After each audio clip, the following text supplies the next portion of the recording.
Hi, welcome everyone to this session on credentialing, fraud, and other issues relating to quality and safety of patients. We are delighted to have a panel consisting of Gary Cantrell. He's the Deputy Inspector General in the Health and Human Services. And we also have Dr. Hank Chaudhry. He's the Chairman and CEO of the Federation of State Medical Boards. I will give a longer introduction to both my colleagues later in the session. At this point, I'm Amar Gupta. I've spent most of my career at MIT, and I have been involved in taking new technologies and business processes and getting them applied in countries around the world. So the common element is information technology. So I'm going to talk about my previous experiences, what it means in the case of healthcare and where we are going. And I'm going to talk in the capacity of an outside observer as well as a patient, what are the issues that we see. So about 20 years ago, I wrote a paper saying that with 5 eminent colleagues, saying that all healthcare will gradually use a 3-pronged approach. And the 3 prongs would be people on site, like the nurse, technician, family member. There will be off-site personnel, which would be a medical specialist, domain specialist, who could be in another city, state, or country. And the third would be computer-based techniques and processes which will be used, communication processes, computational processes. And we defined telemedicine at that point to be that the use of 2 or more of these prongs constitute telemedicine. So if it is one set of doctor at one place and computers, or it is people remotely, all this fell in the category of telemedicine. We did significant work on various areas relating to telemedicine, ranging from laws about how telemedicine could be practiced across a country, across continents. We also wrote about credentialing issues and malpractice issues in telemedicine, what could be done. So a significant part of our work which we had done has now become in practice. One of the papers which we wrote was that all the restrictions imposed on practice of telemedicine across states violate the Interstate Commerce Clause of the US Constitution. That has now been generally accepted, the opinion and recommendations that we made. We also suggested that instead of people working at nighttime here, the doctors and nurses can work from abroad in a foreign country to look after patients at daytime, and that's being used for an ICU unit and other situations. So quality and safety involves proper oversight, not only of organizations, doctors and nurses, but in this case, it also involves the computing infrastructure, the communication products and services. So it's both technology side as well as the people side that one has to take care of it. And one has to institute quick measures in order to, if somebody finds any deficiency in any area. So COVID-19 has acted as a major catalyst for telehealth around the world. Generally, we find that a crisis is a time when things change very rapidly. Otherwise, it's very difficult to do it. The forces of status quo, the Machiavellian forces, are the ones we try to resist change. Same thing happened in the case of 9/11, that when 9/11 took place, prior to that, for many years or 7 years, I'd been trying to popularize the idea of having the checks processed electronically, reading the courtesy amount, having it transferred by electronic means. But it would not happen. It happened first in other countries. It was not happening here. And after 9/11, when the place was crowded, that technology was immediately accepted because $30 billion worth of checks got stuck within a few days. So they instituted new criteria after 9/11 for safety reasons. They said that when a plane is flying, it will be locked from outside and only the pilot and the co-pilot would have keys for it, or very restricted keys. So we have a situation where a person who was flying a Lufthansa plane, the pilot went out to the bathroom, this co-pilot was there, he locked it from inside, and he deliberately crashed that plane with 150 people aboard. So this is a thing which happened where the safety measure, which was really made to save life, essentially led to lives being lost. So these kinds of things can happen across in other dimensions as well. Rear view cameras is another area where we have worked on. Again, rear view cameras can be very helpful, but they can also create problems. So therefore, we need to think about how these kinds of things can be monitored, how they can be brought into attention. Years ago, we had done the same thing with safety of drugs. It takes 5 to 8 years to get a new drug approved, and it used to take 2, 3, 5 years for a drug to be taken off the market. And we developed new ideas based on IT, based on clients' report, based on chat groups, based on other means, in order to be able to trigger these kinds of things, alert people what can and should be done in this area. So with that in mind, I'm trying to suggest things which are being done, some of them, but some of them are radically new ideas that I want to suggest today. So here is a real case. This is, if you do a search on the website, you will come to know about it. As telemedicine came in, it is being used for things which are unusual and non-traditional. So in this case of this patient who was at a hospital in California, instead of a doctor telling the family of the patient, this is that your family member is going to be dying, it was a robot which was asked to communicate this information to that patient's family. So there was a big hue and cry about it. But again, people said there's no law, there's no system which says that we are not allowed to do that. So some people took the plea that this was totally okay, whereas others tried to say it was not okay. So around that time, we did a national survey of all the state medical boards. We sent a questionnaire to all of them, the medical one as the orthopedic ones. And we found that very few of the states had anything at all in terms of the quality of care rendered by telemedicine. That was the status which existed. More importantly, what we found is the whole attitude of several of the state medical boards. One of them wrote back to us that the Freedom of Information Act of our state does not allow any information to be given out of our state. Since you are outside, we will not respond to your request at all. Another state medical board wrote to us, oh, we know what you're going to do with this information that you provide us, therefore we are not going to provide anything to you. Third one wrote to us that we were going to provide you information, but because you have sent us a reminder, we are not going to do it. So those were the kind of reasons. And even when they said that information is available, they referred to a site where the information was all flooded with all other kinds of things. We were asking, are there any cases where doctors have been penalized? They were the people in the massage parlor, the beauty salon, all those people's cases against them. And the database was not retrievable. It was not, you couldn't even do searches on it. It was very difficult to do it. So over time, we have known that better technology has been developed, better techniques have been developed, especially as telemedicine have come in. So we tried this new system here and we came across, we knew of this name before. Here's a doctor who has been disbarred from practice in 3 states of the US, and still he went ahead and got a registration in a 4th state, and he's also serving on the state medical health board. So we tried to see, let's take this as a test case, what happens in this case. And when we tried to look at it, we found that even though the central system was good, all the central system was taking us to the state system, then the state system had redacted material and other information relating to past incidents. So if this is the kind of information which is giving out, it reminds me of the old days when read-write memory came in and there was write-only memory, which was read-only memory which was available. We used to joke around, is there a write-only memory which you can only write but never read back? This is almost an example of write-only memory where they're making it extremely difficult to do it. So this is one of the major hurdles which pertains in terms of if a normal person wants to see anything, it's very hard to see it if they're going to redact so much information. The information is spread over a lot of different places, which is there. The other problem which we find is the interoperability challenge. The systems are all incompatible with each other in many cases, the hospital system, which is a common phenomenon of the whole healthcare system itself. I've worked previously in the area of interoperability, and we've proposed it many times that something should be done. And there's a Fortune magazine article which says over the last few years, the problem has become even more acute. $50 billion have been spent on it. So the other thing which we find is that in some cases, there are a number of different agencies which are involved in the process in which you can take it.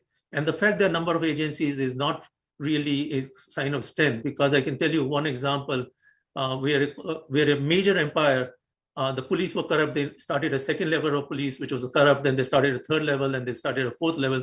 The 4 levels of police, the only thing it did is made it a very corrupt society. People had to pay bribes to force that. In fact, the thing was totally hollow and it got defeated very badly in the time of the First World War.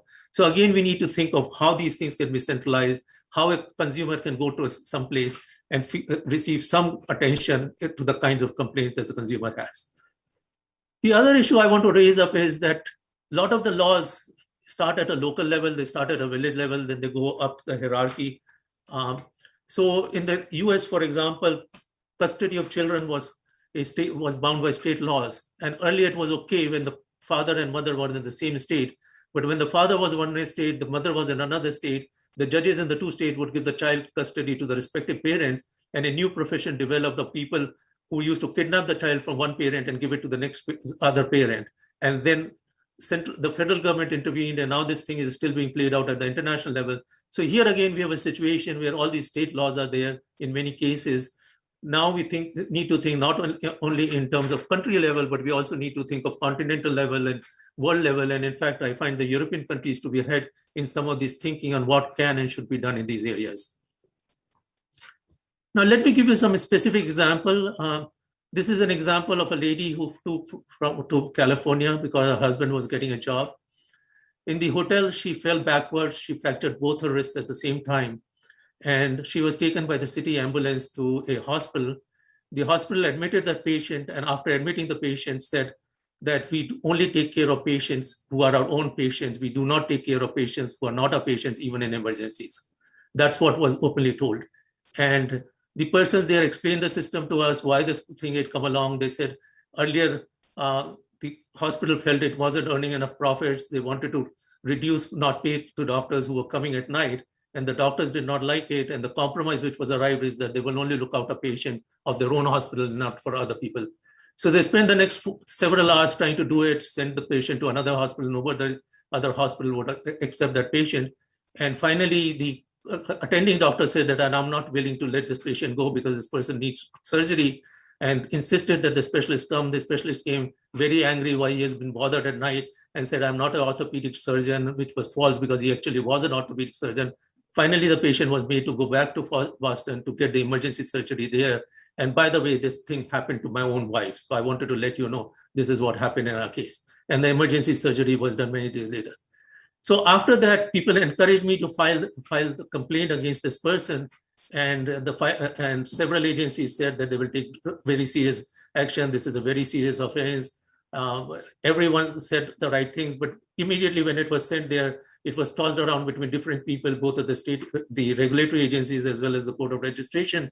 And finally, one of them came back and said that we have closed the case. And I said, why you have closed the case? And they said, because the hospital responded to you. And we said, how? Oh, because you sent a complaint to them later, they responded to it. And I said, did you see what the complaint was and what the reply was? And they said, no, it doesn't matter. We only look at whether they responded to your complaint later, not the actual investigation. We don't have the resources to do any of the investigation. That's what was the way they handled this particular case. And the reply to me was that if you are not satisfied with the thing, you can file a claim in the small claims court. That was the reply which was sent to me. And that was considered to be acceptable. So I'm just giving examples of the thing which is happening in real life where things are not working properly. So we discussed this issue, how we should have better control on it. And one of the ideas which came up from my students and others is to do a repeat of what was done in the case of the area of in the case of students. What happened is the students would go to our university, and there they would have this problem that there was insecurity, there were thefts, there were murders, and also a lady, she was raped and murdered in the first year at Lehigh University. The family went, and then they started a new system by which all universities have to give all information about the number of complaints which are received, not the cases which were found, but all complaints have to be done. And that's a national-wide requirement that every university, every college has to fulfill now. So we probably need something of a similar nature. If these hospitals continue to do it, it's not just the official statistics we have to go for. Somebody said a city ambulance should have never taken us to their hospital. That hospital is known for doing these kinds of things.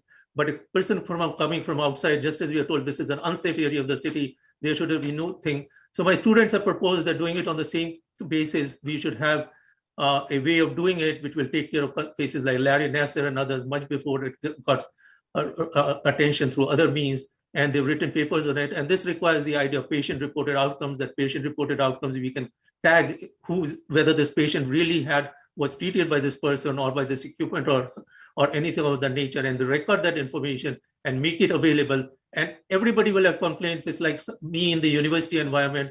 We have complaints, one or two, but if somebody gets more complaints than all the other doctors put together, then obviously it's a matter to take attention of, irrespective of that any lawsuit was filed or not. Those are the kinds of things which might have to be done.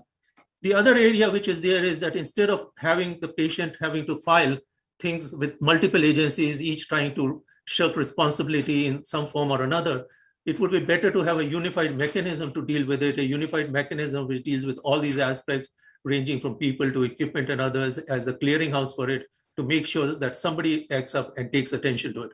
So those are some of my suggestions for consideration for the next speaker, who actually is from the is from the is the deputy. Hold on, I'll stop. The next speaker is Gary Cantrell. He's the Deputy Inspector General for Investigations, Department of Health and Human Services. He has served the OIG for more than 24 years in a variety of frontline and leadership roles.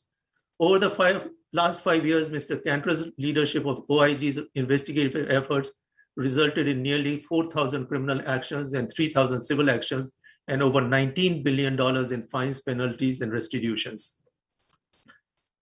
He holds a bachelor's degree in criminal justice from Georgia State University in computers and another degree in computers and information systems from the University of Maryland University College. He's a recipient of several coveted awards. Now I welcome Gary Cantrell to make the next presentation. Thank you. Thank you very much. So I represent the Office of Inspector General, and just a real quick background as to what it is we do for those that might not know. We oversee federal programs run by the Department of Health and Human Services, and that includes Medicare and Medicaid. So as a result, the vast majority of my work in the Office of Investigations is the investigation and coordination of potential prosecution for healthcare fraud-related matters. And so that brings us to the topic today of telehealth. Now, we in the OIG, we're both consumers of healthcare as well as providing oversight of healthcare. So we personally and professionally see the outstanding value in telemedicine and the opportunities that it brings. And no better example than during the pandemic, which has already been alluded to, but this gave CMS, the Centers for Medicare and Medicaid Services, and Medicare and Medicaid recipients the opportunity to utilize telehealth services when getting out of your house, leaving your house was in and of itself a life and death kind of decision, risk decision. And so we saw a huge expansion after there were relaxed rules regarding the utilization of telehealth and Medicare. We saw a huge increase in its utilization. Prior to the pandemic, Medicare rules for telehealth were very strict, and there weren't very many opportunities in which telemedicine could be utilized in its truest form. But with a change in rules, we saw basically Medicare spending going from our claims regarding healthcare services eligible for telehealth go from less than 0.5% of claims to 14% of claims in May of 2020. Now that leveled off, and it's leveled off at around 5%, but still a substantial increase in the utilization of telehealth and Medicare from before the pandemic. So I think the question everyone is asking themselves now, both in Congress, at policymakers at the Centers for Medicare and Medicaid Services, in our office, and across various healthcare programs, is should these rules remain as is, or should there be additional changes to increase reduce the potential for fraud and abuse? So that's the opportunity, the increased utilization of telemedicine for the benefit of patients and providers, with the risk that with this new medium, it can create and can be a new vector for committing healthcare fraud. And so that's our concern, and we're trying to balance those risks and work with the department and Congress to inform them of what we see in our oversight role through our audits, our evaluations, and our investigations in the realm of telemedicine. So one of the things that you may have heard about, or maybe not, our office is involved in what we call the National Healthcare Fraud Strike Force. And this is a partnership between our office, the Department of Justice, the FBI, the Drug Enforcement Administration, state Medicaid fraud control units, and importantly, the Centers for Medicare and Medicaid Services and their Center for Program Integrity. We work together very collaboratively using data analytics to identify as quickly as we can in emerging schemes. And when there's a scheme that arises, we look across the data sets to include Medicare and sometimes Medicaid claims data to see how pervasive that scheme might be. Our analytics don't convict people of fraud. It's not in and of itself evidence of fraud. It's a strong indicator in some cases of fraud. So with this partnership that we have established, we can focus in on particular types of schemes. And that's exactly what this slide represents. In 2019, we had a national TELEFRAUD takedown. And I want to talk to you a little bit about the scheme and how it is telemedicine in a way, but how really there is no delivery of substantive health care or engagement with a patient. And so it's not really telemedicine at the heart of this. These are basic old-fashioned fraud schemes that utilize remote technology, in these cases, mostly the telephone. These aren't high-tech schemes to solicit Medicare patients for services. These aren't medical professionals soliciting these services. These are cold calls, sometimes offers of services for free or reduced cost. And in this case, a lot of these cases involved the provision and payment of orthotic braces for people who had no medical need for these braces. So an elderly citizen gets a phone call who's enrolled in Medicare and asks, well, do you have joint pain? Do you have maybe a problem with your knees? And if your answer is yes, they take down the information regarding sometimes the Social Security number, the name, or the Medicare billing number, and submit that to a doctor. Well, we'll call them a teledoc, for lack of a better term, who they're paying to sign the certifications for equipment. So the extent of the telemedicine piece of these schemes is, in some cases, there is at least an engagement, 30 seconds or less, between a doctor and a patient with whom they had no prior relationship, to ask them if they would like these braces and then sign the order for these braces. Meanwhile, they don't even often submit a bill to Medicare for that evaluation of that patient, because they're just taking what we call a kickback in the form of signing off for this service and receiving a payment directly from this marketing company that solicited these patients in the first place. And then these orders are offered to durable medical equipment companies who are involved in the scheme to either fulfill, or in some cases even not fulfill, and deliver these braces that are medically unnecessary, and then the equipment is billed to Medicare. So this is, in essence, what these telefraud schemes have looked like so far.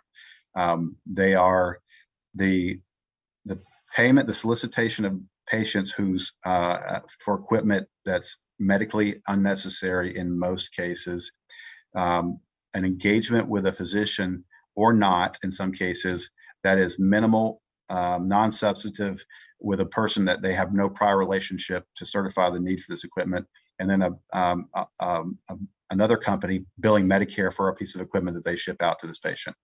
The thing that holds them all together is a kickback scheme, one paying the other, each paying the other for the benefit of getting to that claim to Medicare.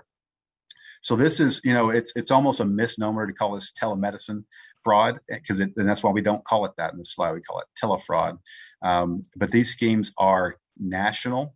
They evolved from the orthotic braces to genetic testing, and we've seen similar types of scams arising during COVID, before there were vaccines available, before testing was readily available, cold calls to patients soliciting them for tests, for COVID tests, and then billing for numerous tests that aren't necessary in terms of diagnosing COVID, that were just ancillary in order to get additional payments for that patient, and billing for services that were never, again, delivered in many cases and medically unnecessary. So this is the nature of the types of schemes we've seen so far. We have not yet, had any major cases that are a reflection of individuals taking advantage of the new opportunities to bill in the telemedicine space during COVID. We're still analyzing data, and we're still, of course, receiving complaints and hotline complaints to our OIG hotline on a daily basis regarding a variety of schemes in COVID. But I want to switch now to just a quick discussion about, besides these investigations, our ultimate goal is to ensure quality of care, patient safety, that telemedicine, as it continues to mature in Medicare, at least, that Medicare is aware and cognizant of the potential risks that might come along with this, and can mitigate them with rules as appropriate to avoid opening the door, if you will, for large-scale fraud that could be perpetrated through a telehealth type scenario. So we're looking at where we have currently our Office of Evaluation and Inspections and our Office of Audit Services have 8 separate reviews and audits of telemedicine during the pandemic, and what it looks like. We're going to be looking at whether patients had a relationship with the doctors that they're engaged with prior to the telemedicine event. We're going to be looking at telemedicine in home health, what that looks like. We're going to be looking at whether the types of claims being submitted are being billed for the highest level of service available, or outside of what would have typically been billed prior to an in-person visit, and a variety of different types of care, including opioid treatment, as I said, home health, behavioral health. This increase in telemedicine billing has largely represented standard evaluation and management codes, which are just a typical engagement between a doctor and a patient, with about 14 to 75% being of that type, and 14% being behavioral health related. So we hope to, over the course of this year, release additional reports that will inform Congress, the Department of Health and Human Services, and CMS, and the public stakeholders and citizens of the realities and what the data tells us about telehealth during COVID, to better inform what decisions they make on a going forward basis, and whether to continue these more open telemedicine regulations as is, or whether they need to be altered in any way to avoid additional risk. So this is a quick slide so you can see how to connect with us and read these reports as they come out, review our work plan if you're interested, and follow us on various social media. And with that, I'll turn it back to you. Thank you. If you can stop sharing, then Dr. Chaudhry can go ahead and start sharing the screen. Our next speaker, thank you very much, Gary. Our next speaker will be Dr. Humayun Hank Chaudhry. He's the president and CEO of the Federation of State Medical Boards, which represents the nation's state medical boards and co-owns the United States Medical Licensing Examination, USMLE. He's a graduate of NYU, NYIT College of Osteopathic Medicine, and Harvard School of Public Health. After working in medical field and leadership, he also spent 14 years with the US Air Force, rising to the rank of major. A past president of the American College of Osteopathic Internists, he's the author of co-author of more than 75 peer-reviewed papers in journals. And he's going to talk about some of the new things that he has done during his tenure at FSMB. Welcome, Hank. Thank you very much. I'm delighted to be with you all today. Let me begin by applauding the OIG's efforts to protect our nation. I think that's very important what, Gary, you and your staff do. Let me talk a little bit about what the FSMB is, in case not all of you know about it. The Federation of State Medical Boards was founded back in 1912 by the nation's state and territorial licensing boards. There are 70 of them now, representing all 50 states and the territories as well. The primary mission of the State Licensing Board is to protect the public through licensing, discipline when appropriate, and regulation of more than 1 million physicians, about 150,000 physician assistants, and other healthcare professions, depending upon the jurisdiction. The FSMB does not issue licenses or discipline doctors, but our member boards certainly do that. They've been doing it since the nation was founded. In fact, state boards existed even before the nation was founded, when there were colonial boards of medicine. And so they operate under the 10th Amendment. The FSMB, my organization, supports our nation's state licensing boards through education, assessment, research, and advocacy and promoting regulatory best practices. When we issue policy statements on whether it's the opioid epidemic or clinician wellness, we're very careful in what we say because oftentimes our policies become state law, sometimes verbatim.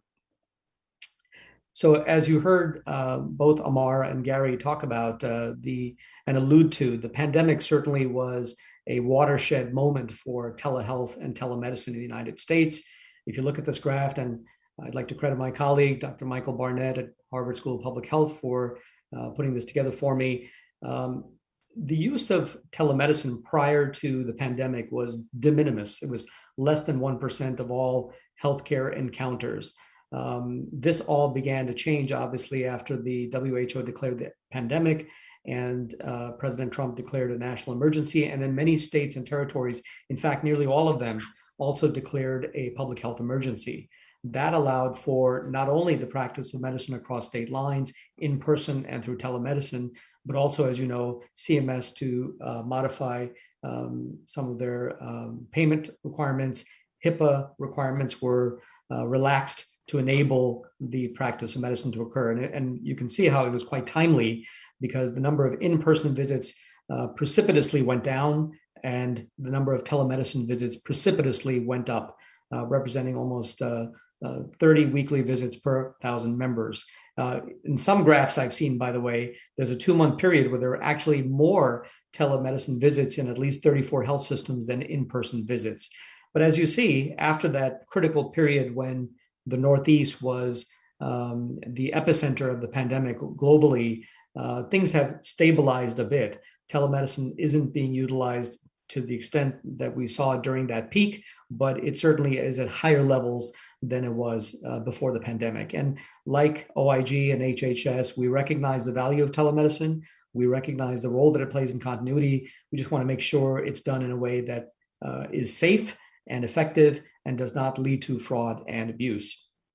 So one of the questions I get in my role is what's going to happen after the pandemic is over? The states have relaxed the rules for the practice of medicine across state lines, in person or through telemedicine. And obviously every state can do what it wishes. The FSMB has put together a work group, and we have started putting together some recommendations for the nation's boards so that by the time we get to the end of this pandemic, which will end at some point, we want to make sure there's some sense of a consensus on how best to move forward. But in the meantime, states like Idaho really have enjoyed their experiences with allowing the practice of medicine and have set up a registration process for physicians outside the state.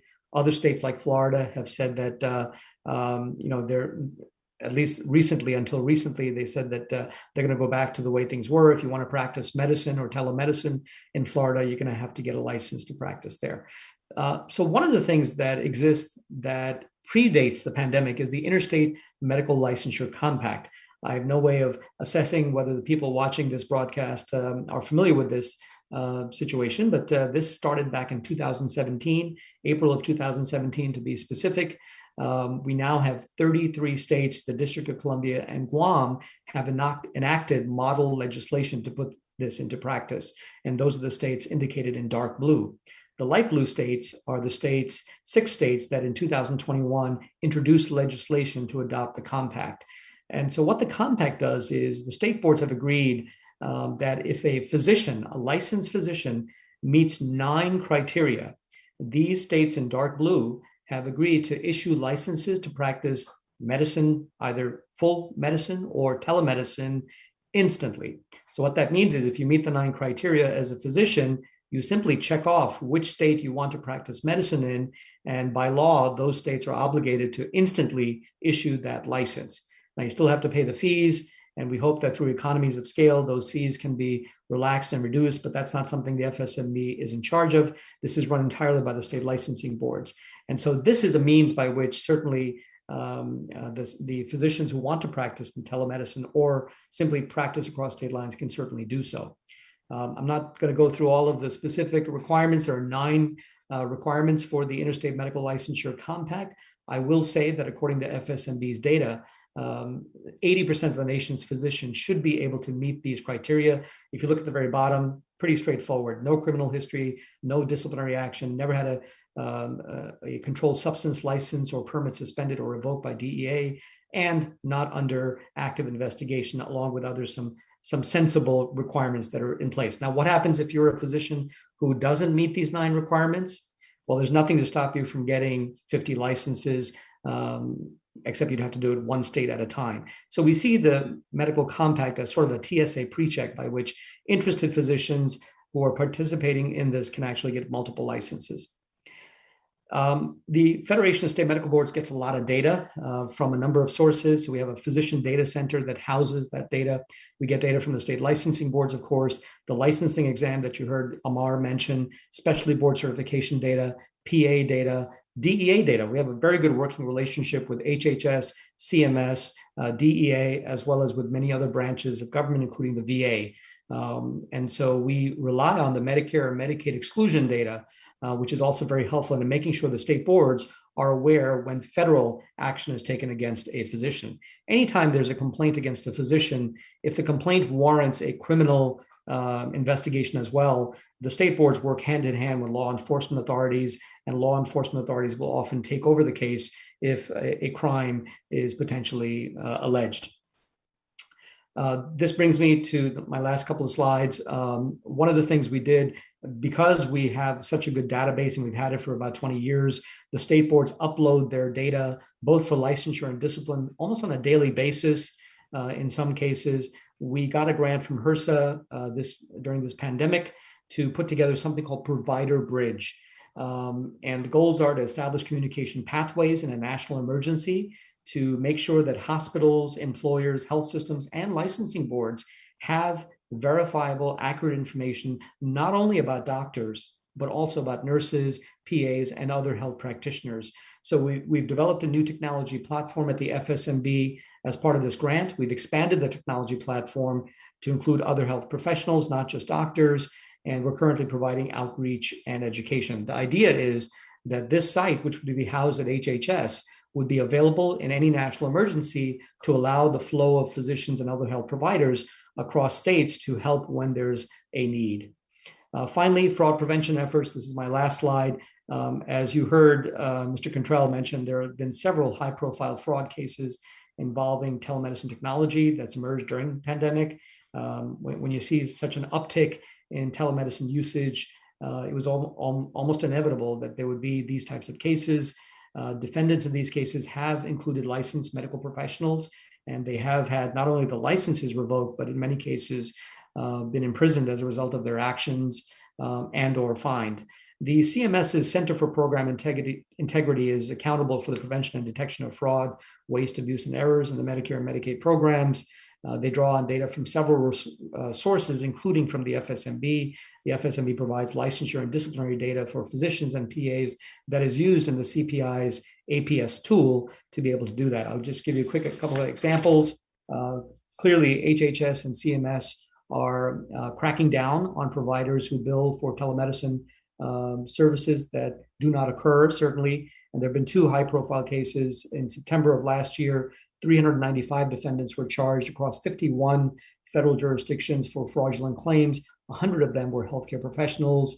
Many of them were charged with submitting upwards of $6 billion in false and fraudulent claims. And in May of this year, DOJ charged 14 people, including physicians, for $143 million in false billing. So we continue to work with our law enforcement authorities at the state and federal level to do what we can to protect the integrity of the system and look out for the health of our nation. Thank you. Thank you. Okay, so now if you can stop sharing the screen, Hank. I did. Okay, great, thank you. We are going to have a few questions. The first question I'd like to ask is that in the case of the Federation of State Medical Boards, when we were interviewing people in different state medical boards, some of them expressed the feeling that our money is coming mainly from the money that we earn from the applications that the students submit. That's our main source of income. And we don't have the resources to really do in-depth analysis of all the complaints that we receive. Therefore, we have to prioritize the complaints which we receive, and we take the ones which have a broader implication. how would you react to that thing? Because if people are being reimbursed mainly from the applying for registration, if they're going to fill up less applications, then maybe they'll have to spend less money on the different state medical boards. Have you encountered that issue coming up? Or are these people expected to pay the fees to all the states in which they're going to get licensed? So, Amar, you've raised several points there, so let me try to do my best to address them. The state boards do not get any revenue from the licensing examination fees. That's something that the Federation puts together on behalf of the state boards, and we use the margins from that to enable us to do services on behalf of our state boards. Okay. The state boards charge licensure fees, and this is true across all the health professions, and that's not to line their pockets, certainly. That's to enable the investigations to occur when there is a legitimate complaint. Complaints are received in every jurisdiction, every state board across the country, medicine, nursing, pharmacy, you name it. And you need resources, you need staffing, you need time, you need money to be spent to investigate, to make sure there's due process, and to make sure that the right sort of action is taken. So the money, I've explained to doctors, looks out for the profession, if you will, as it also looks out for the public. And then third, as it relates to the fees, every state has its own fee. They vary. They're not annual. In some cases, they're every 2 years, every 3 years. My hope with the Interstate Medical Licensure Compact, as I've said, is they've issued 20,000 licenses since that TSA pre-checks type of system was put in place by 2017. We've seen a significant uptake during the pandemic, principally for telemedicine. We hope through economies of scale that the cost for that will go down. It is not something I control. It is up to the states and the governors and the territories. Well, my question is that because the rate would be probably less now for the Interstate Commerce Compact license, as opposed to they are paying the licensing fees for 40 states. Therefore, the revenues of the state medical boards were decreased. And that was already their complaint that we could not really do investigations. All the cases we want to do, we have to prioritize them because we don't have the resources to investigate in the data. So in some ways, this will be further degraded in terms of the ability of them to be able to investigate these cases properly. That was the main reason that they cited why they are not taking all the cases. So, Amar, if I could, there may have been misunderstanding on the part of the person you spoke with. Each of the state boards, whether they issue the license through the usual process or through the compact, can charge whatever fee they wish. Okay. And so just because someone is going through the compact doesn't mean that it's a free ride, that they get a license for free. So there is revenue, there is licensing fees for any license issued by the state boards, which should be sufficient to meet their needs, but there's never enough resources to do all the things that they would like to do. They're certainly not at the point of service. They can't monitor the internet. There's a lot of misinformation and disinformation going on, as you know, but we do the best we can. It's a complaint-based system. And so the process begins with a complaint. Well, my last question to you is, has this issue ever been raised that these state medical boards, and including your organization, they should be funded more by government agencies in order to do this job of patient safety better? That's my last question to you. So I didn't catch that. I mean, the government itself picking up some of the cost of the state medical boards instead of it coming totally through licensing fees. So again, that's not the way the states are set up. The state medical boards, the fees go to the state coffers. The state governments run that. It is not something that, I mean, the FSMB supports our state boards by doing a lot of the things they can't do. One of them is in the area of research. Another is in the area of advocacy and policy development. So that's one way in which we do utilize our monies to support our state boards who don't have the time or resources often to create. My question was different. Committees. My question was different. A state like Massachusetts, for example, using the state revenues to pay for the state medical board of Massachusetts, for example, rather than depending. Those kind of issues is what I'm saying, if they've been raised in order to improve the safety of patients. That's Amar, it's an interesting question, but it's almost a jurisdictional issue. Okay. It sounds easy, but that's not the way that it works. But I'm happy to speak to you about that offline. Okay, great. Gary, I wanted to ask you this question that in the area of healthcare, especially when we talk with telemedicine, new issues of cybersecurity, new issues of data privacy comes up. Temporarily, some of those regulations have been put on hold that people can share it more easily, information which is there. Over time, this issue of cybersecurity, privacy, in some countries, they're trying to set up unified bodies to really deal with these kinds of issues, just as the basis of national security is a centralized subject. In the area of healthcare, is that issue come up? And the other issue I wanted to ask you is that the idea that I presented to you in case of students in the universities, the safety of them in colleges and all. The particular act is called the Genie-Claire Act. That's the name of the term which is there, and it's been very useful in terms of increasing the safety and informing the information. Has that kind of an issue been raised that, to your knowledge? Would that be a way to really improve the quality of health services and take care of cases before they become too severe against one particular doctor or medical practitioner? So regarding cybersecurity, yes, it's absolutely a concern of our office, of the Department of Health and Human Services. Obviously, it's a national concern. Cyber intrusions and have been in the news a lot lately, as we all know, and it affects healthcare as much as or more than many industries. And so we've seen major breaches at insurers and hospitals, ransomware type attacks on hospital systems. And we have, a small shop of cyber investigators in our office, and we have an audit team that focuses exclusively on cybersecurity, both at the department and its systems, and at the provider community and their systems, because we recognize that just in the claim system itself, that there's so much rich data there that could be taken advantage of and misused by criminals, and not to mention the types of data that will be collected as we continue down the path of telemedicine and new technologies that are used to interact with and collect data or store data about patients. It's an ongoing and continued concern. It's a growth area of review for us, and we're investing resources there. Regarding your second question, I don't think I've heard of that situation being raised to our level, but it wouldn't necessarily have come to the OIG. It might have gone to, the Centers for Medicare and Medicaid Services. Great, thank you. Do you have any questions to ask of me, for example, at this point? Either of you? I think we're at time. Okay, so Yeah. I think we have run out of time as far as we can tell. So thank you very much, folks, and really appreciate your contribution and your views and the viewpoints, and we can talk offline after this. Okay. Thank you very much. Thank you. Thank you, everyone.